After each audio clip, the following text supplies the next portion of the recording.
Hi, I'm Jamie, and today I will be introducing Jo Grant from the Third Doctor's era.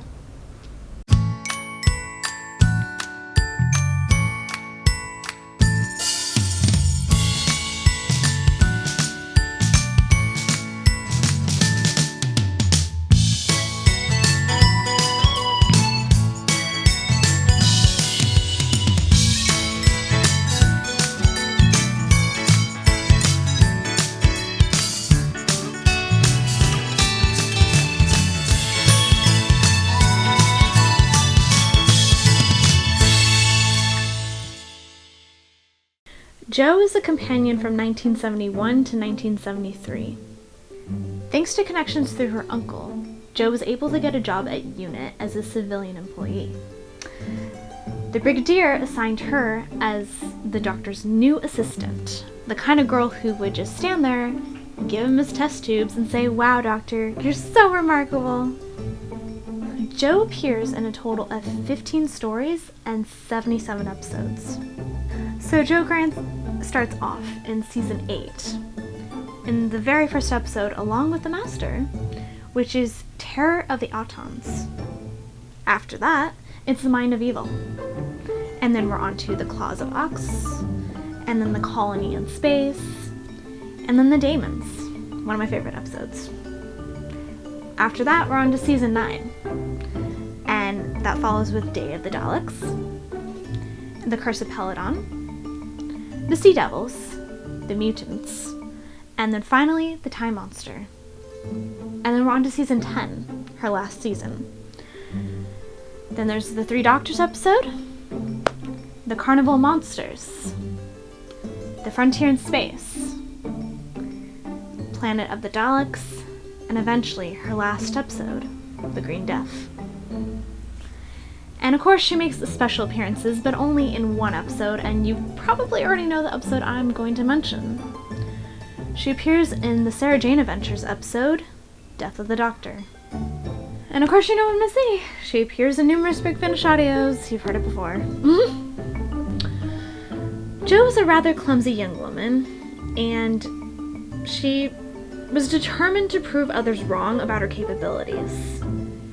With a mind of her own, and a good loyal heart, she will stop at nothing to help you out, and honestly, because of who she was, she proved her right in everything. I'm your new assistant. Oh, no. The Brigadier sent me along to introduce myself, Dr. Josephine Grant. So, Terror of the Autons is Jo Grant's first episode, along with the Masters and another character, Mike Gates. And it's one of the greatest episodes, in my opinion, not only because it introduces new characters, but it also establishes the connection between the Doctor and Jo. And at first, he's not willing to have her as a companion or an assistant, for that matter. But poor Jo, she's, has the best intentions and wants to prove herself, and she tries. So she just keeps trying to stick with him and prove herself. And eventually, the Doctor warms up to her.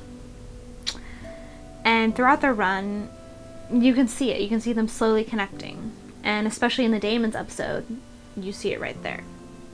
The Doctor is going through a hard time in the episode, a very life-risking moment, and Jo Grant puts her life on the line and is willing to sacrifice herself to save the Doctor. And right there is one of the most establishing moments for her, I think, in history. And it just shows the kind of person she is. She's a loyal character to the end. But her last episode, which a lot of people will agree in the Doctor community, is the most emotional departure from Doctor Who as well. I don't know how I could put it into words, honestly. I would just say watch the episode and let the performance play out, and you'll see, because it's one of the most emotional departures from Doctor Who. So as I stated before, Jo Grant makes a special appearance in the Sarah Jane Adventures in the episode called Death of the Doctor. And as you can probably guess from the title of the episode, yes, it's about the death of the Doctor. It takes place with the 11th Doctor, Matt Smith, and of course Sarah Jane. And it happens when they're at the doctor's funeral. And Sarah Jane finally gets to meet Joe Grant, the person before her. And it's an amazing episode written by Russell T Davies himself, so of course it's gonna be good.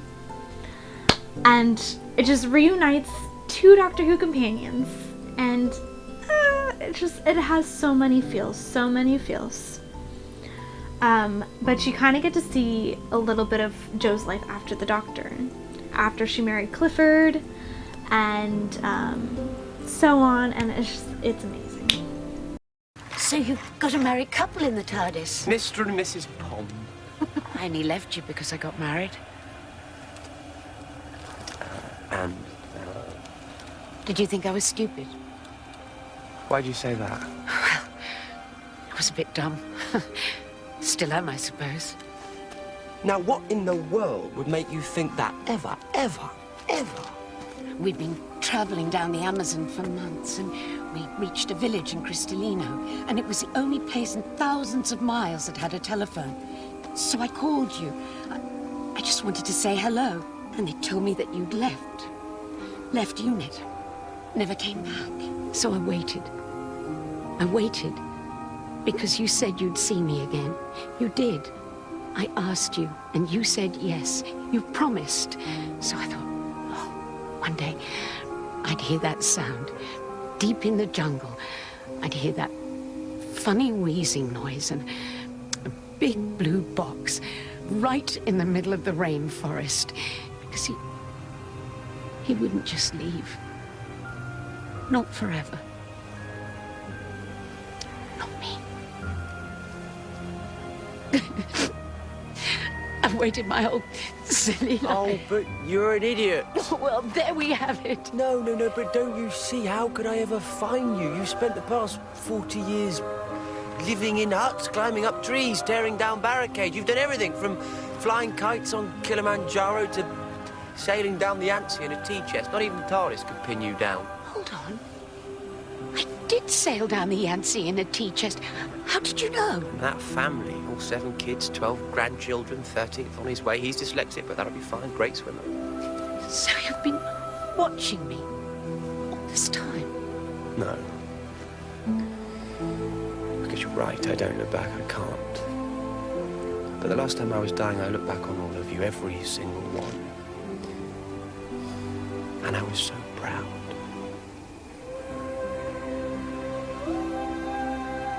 It really is you, isn't it?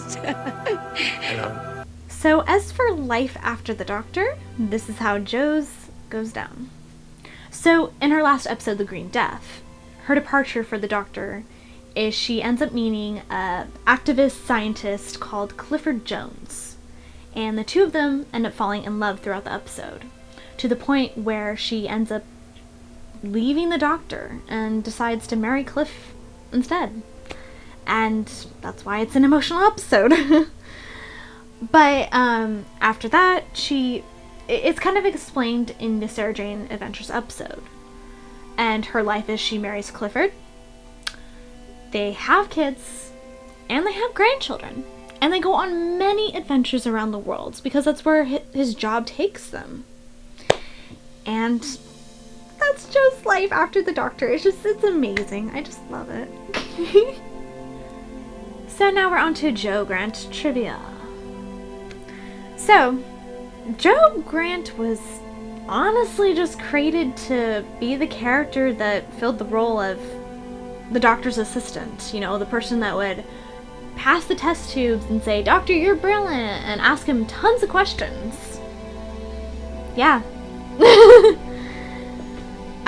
Joe and the First Doctor are the only characters to have traveled in the TARDIS with their own grandchildren. Although Graham and Ryan in the 13th Doctor's era also do that as well. We don't talk about the 13th Doctor era. Chris Chibnall fucked that shit up. That's for a different video and a different discussion. I don't don't want to talk about it. I really don't. I will talk You can't about polish shit, people. You just can't polish shit. Ugh. And all you people talking about the Mythbusters, how they could polish shit, that doesn't count.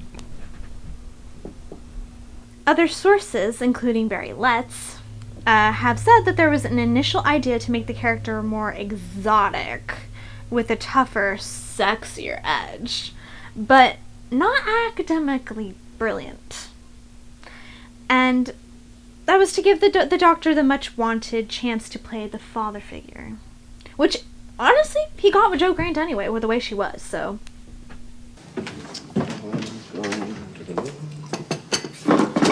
Dematerialization circuit. What? Sorry.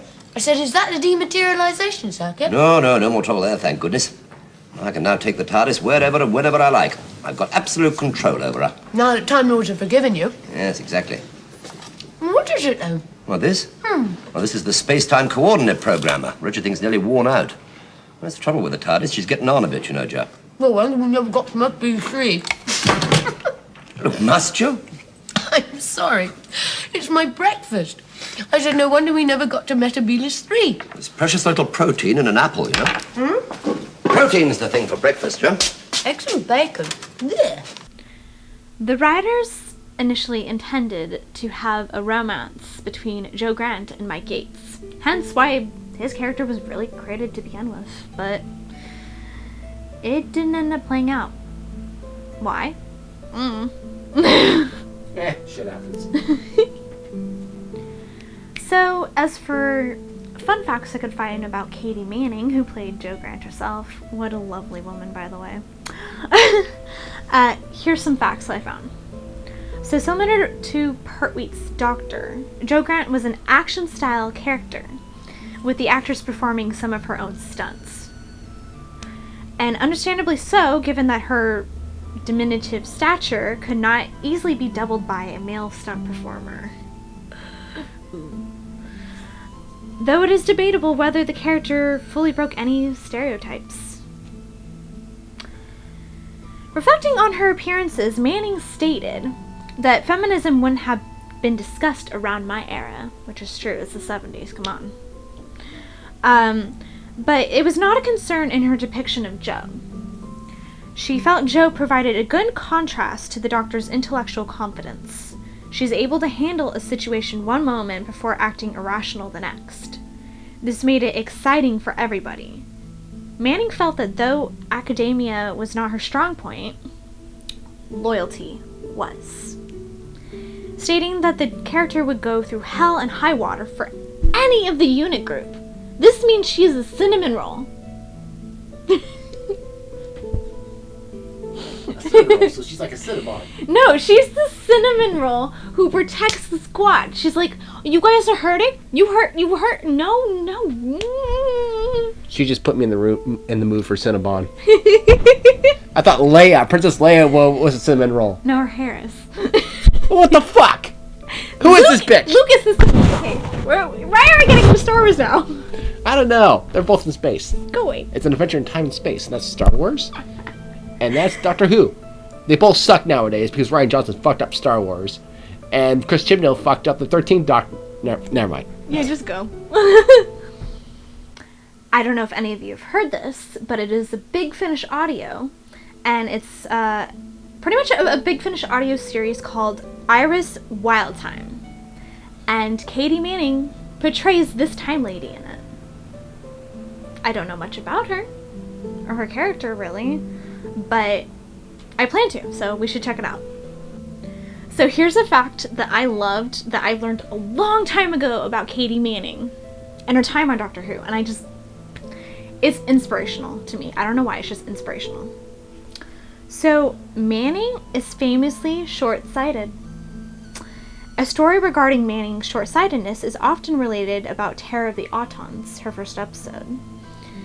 And Manning has not informed any of her limited vision, and the script called for her and John Pertwee to run across the field in the episode. Manning ran straight into a tree and knocked herself unconscious.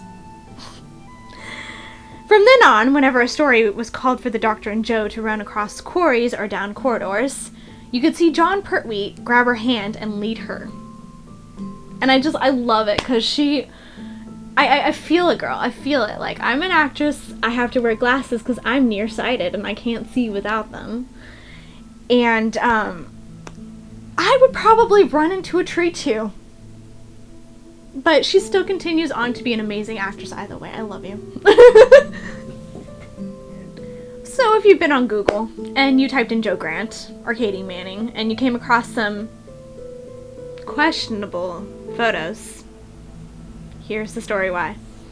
So in 1977, Katie Manning posed nude with an original Dalek prop for the glamour magazine Girl Illustrated. She laughed the furrow off, stating, "You'd have to be pretty well put under a microscope to see anything." Upon being informed of the photos, John Pertwee was quoted as saying, "Typical Katie."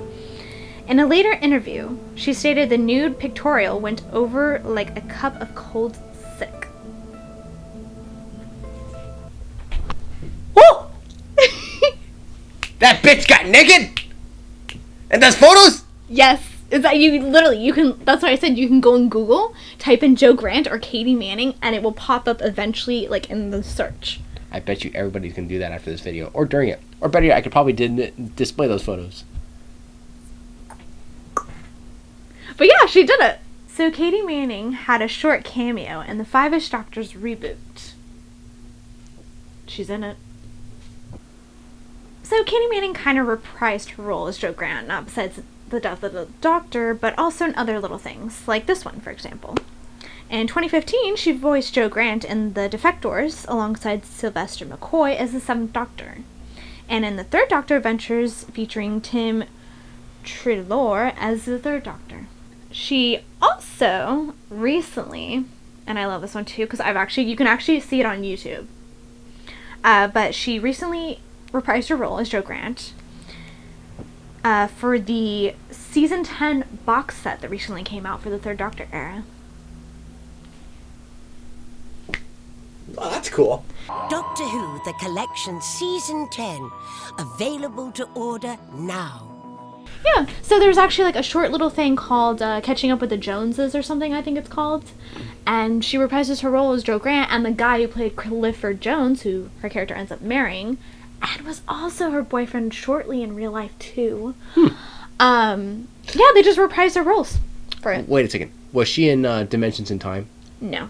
Was not? No. That bitch! She's out there taking photos, wasn't she?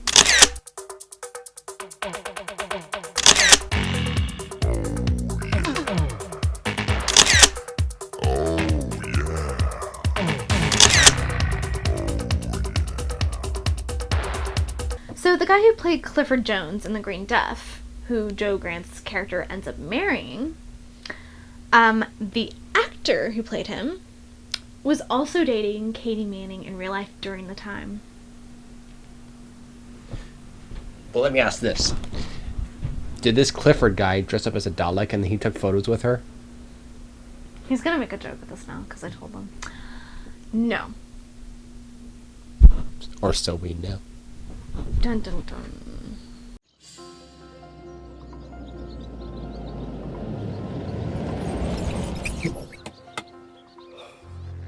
Joe, are you sure about this? Oh, stop worrying, Cliff. It's going to be fine. But you know, if anything goes wrong, we haven't got the doctor here to fix it for us. Well, technically, the doctor didn't fix it last time.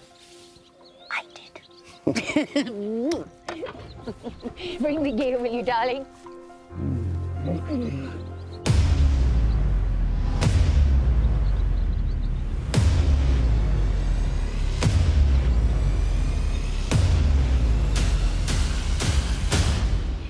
Right then.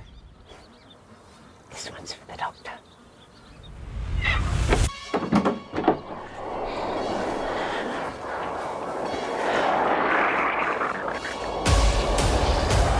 Hello, boys.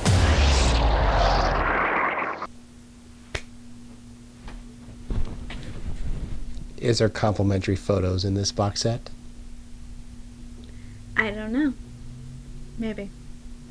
It's like the prize at the bottom of a cereal box. We can only hope, right? Well, there you are. All back to normal. You know, I really enjoyed that. Yeah. I could really do with a hot bath, you know.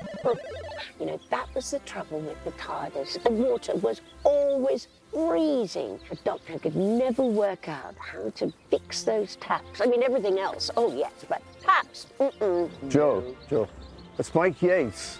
He's in a bit of trouble in a place called Devil's End. Here we go again. Katie Manning is still very active in the Doctor Who community. I follow her on Instagram and I see everything she posts. She's wonderful. You guys should follow her. And yeah, she's an amazing individual overall. I hope to meet her someday, honestly. And if you can't, you know where to find her photos on Google. Hey Michael, you want to see? I'll show you. Yeah, show me. Okay, so see, just go on Google, type in Joe Grant, and wait for it to pop up. Look through pictures, and it should eventually pop up. Let's see. Let's see if I get lucky here. We're on a mission. Cue mission music. Okay, so now you have to type in... Oh, wait. You have to type in Joe Grant Knickers. Oh yeah, that's another thing too I forgot to mention. Yeah, people do a lot. You could see a lot with Joe Grant, apparently. Someone dropped it. Oh! There it is! Oh, shit! He sees it now. Especially this one. What is that plunger doing? Damn! So yeah, she did photos like that. Displayed right here. Okay, this one, that one, and that one, and that one. That Dalek is getting some action. Fucking shit. My work is done. So as for my personal opinion about Joe Grant, I love her. I just absolutely love her. She feels like a real solid character. She's clumsy. She's super sweet. And she just wants to help the Doctor. That's genuine. That's very genuine. And honestly, she's one of the best companions in Doctor Who. Kindness means classy photos with a Dalek. That's how people are going to be remembering this blonde-haired little Barbie from the Third Doctor era. It makes sense. Oh, she is more than just a blonde Barbie. Yeah, I mean, she dressed up and everything, but... Or dressed down. But she proved herself. Yes, she did. Between the Doctor and the Daleks. Think of her as a kind of like an ambassador between the Doctor and the Daleks. Jo is the missing link between both worlds. If it takes one naked Jo Grant to spread between her Dalek friends and then the Doctor, then we got a good thing going here. This is how season 14 should go, is right on Chino.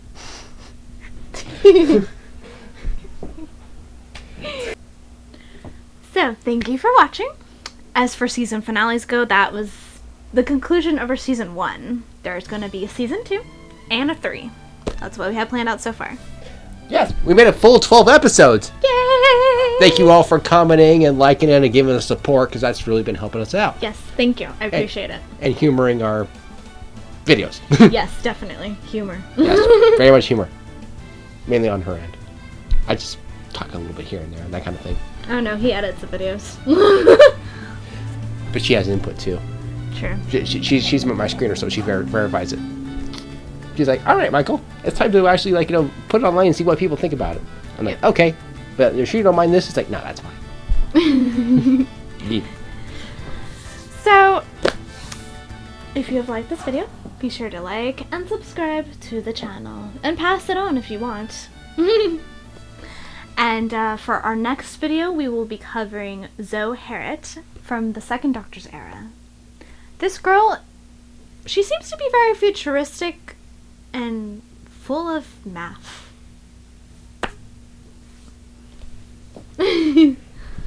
Gotta do the math. Uh-oh. Uh-oh. Run.